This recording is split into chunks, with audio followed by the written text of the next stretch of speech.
Good morning dear students.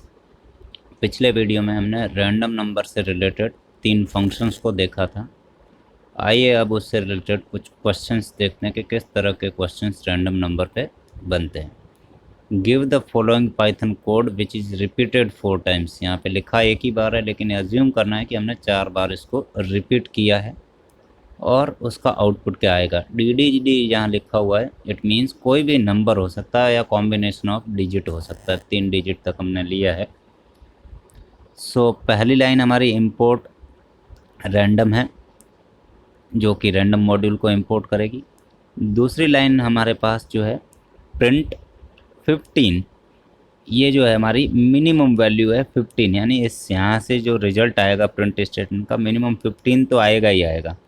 Maximum कितना आ सकता है, एज वी नो कि रैंडम डॉट रैंडम हमको 0 से 1 के बीच में देता है, 1 इंक्लूसिव नहीं है। 0 पॉइंट समथिंग या 0 या 0 पॉइंट समथिंग कुछ आएगा। तो अगर उसको 5 से मल्टीप्लाई करेंगे, सपोज लेटस से कि हमारे पास जो है यहाँ से 0.8 रिजल्ट आया, तो 0.8 को 5 से मल्टीप्लाई करेंगे तो 4 आ जाएगा, और 4 को 15 में ऐड करेंगे, 15 प्लस 4 तो 19 आ जाएगा। यानी हमारे पास 19 पॉइंट समथिंग, कभी भी यहाँ से 1 नहीं आएगा। 1 आएगा तो ये 5 बन जाएगा और 20 हो जाएगा, जो कि पॉसिबल नहीं है। तो अब हम देखते हैं कि क्या आउटपुट पॉसिबल है। ऑप्शन ए में देखिए 17 पॉसिबल है, यस, बिकॉज यहाँ से 15 मिनिमम आ सकता है और मैक्सिमम को 19 पॉइंट समथिंग कुछ आ सकता है। 17 पॉसिबल है, 19 पॉसिबल है, yes, but 20 is not possible, so option A is discarded. Next B option में 15 point something is possible, yes, minimum 15 will come. 17 possible, 19 possible, 18 possible, yes, so option B is possible output. First option is option B. C को देखते हैं, यहाँ पे एक से ज़्यादा option B सही हो सकते हैं। 14 possible, no, why, because minimum 15 आएगा ही आएगा। 14 is not, option C is discarded. Option D देख लेते हैं, 15 इज पॉसिबल, यस। किस केस में, अगर यहाँ से 0 रिजल्ट आता है तो ये पूरी वैल्यू 0 बन जाएगी, 0 से 5 को मल्टीप्लाई करने पे 0 आ जाएगा। Minimum value will be 15। सभी जगह 15 है, जो कि पॉसिबल है। तो इस प्रोग्राम का आउटपुट क्या आ सकता है, इस प्रोग्राम का आउटपुट ऑप्शन बी और ऑप्शन डी दोनों पॉसिबल है। तो एग्ज़ाम में इस तरह का क्वेश्चन 2 मार्क्स के लिए आता है, तो कभी कभी एक से ज़्यादा ऑप्शन भी ट्रू होते हैं। एक और क्वेश्चन देखते हैं कि यहाँ पे हमारे पास what could be the minimum possible and maximum possible number by the following code. पहली लाइन हमारा इंपोर्ट स्टेटमेंट है, दूसरी लाइन हमारी प्रिंट स्टेटमेंट है, जो कि आपको रैंडम डॉट रैंड इंटीजर, यहाँ पे ध्यान दीजिए, ये रैंडम इंटीजर नंबर जनरेट करेगा। कहाँ से कहाँ के बीच में, 3 से 10 के बीच में, इंक्लूडिंग 3 एंड 10 बोथ। अब सपोज़ हमारे को नंबर 3 जनरेट हो जाता है, मिनिमम क्या हो सकता है, 3 हो सकता है, और मैक्सिमम क्या हो सकता है, 10। 3 में से 3 माइनस करेंगे तो 0, और 10 में से 3 माइनस करेंगे तो 7।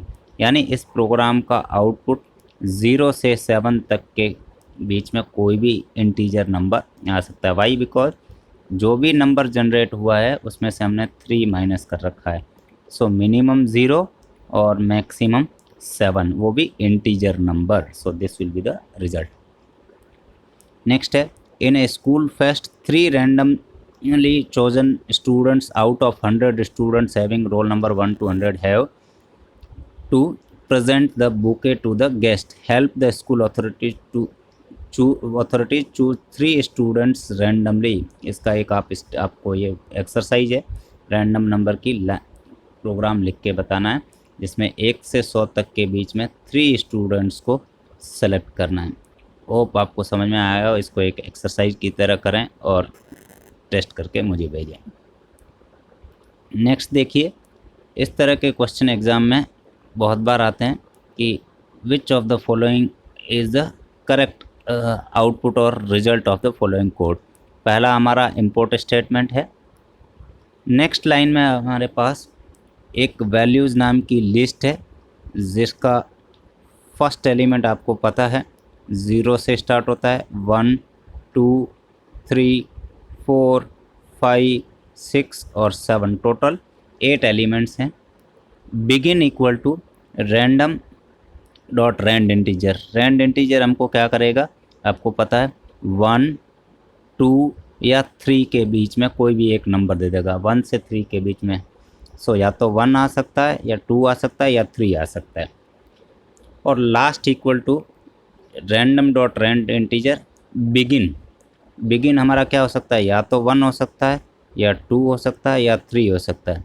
सो 1 से 4 के बीच में आ सकता है या 2 से 4 के बीच में आ सकता है या 3 से 4 के बीच में आ सकता है।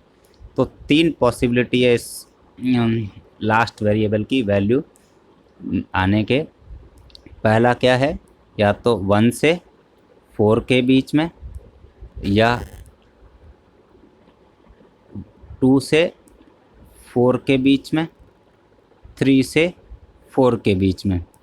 तो यहाँ पे एक लूप चल रहा है। आई की वैल्यू क्या हो सकती है, बिगिन। बिगिन हमको पता है 1, 2, 3 के बीच में हो सकता है। और लास्ट की वैल्यू बिगिन से 4 के बीच में। सो या तो 1 से 4 के बीच में या 2 से 4 के बीच में या 3 से 4 के बीच में। So print value of I. Value of I, I यहाँ से क्या, पहली बार जब लूप चला अगर 1 नंबर जनरेट हुआ था तो 1 से लास्ट प्लस 4 यानी लास्ट वैल्यू तक 1 से 4 तक चल सकता है, 2 से 4 या 3 से 4। अगर 1 आया तो 1 से 4, 1 कहाँ है हमारा, यहाँ से लेके यहाँ तक 1, 2, 3, 4, 50 तक के। 2 से या तो 20 से 50 के बीच में आ सकता है, 2 to 4 30 to 50 के बीच में आ सकता है, 3 to 4 40 और 50 के बीच में आ सकता है। So first output is possible, yes it is possible. Second output 10 possible है, no. Why, because 0th element हमारा कभी भी जनरेट नहीं हुआ। 60 इज पॉसिबल, नो, क्योंकि 50 के बाद का नहीं होगा। 70 इज पॉसिबल, नो। सो हमारा आउटपुट पॉसिबल क्या है, इस क्वेश्चन का सही आंसर है ऑप्शन ए। होप आपको समझ में आया होगा। Thank you for watching this video and thank you and have a nice day.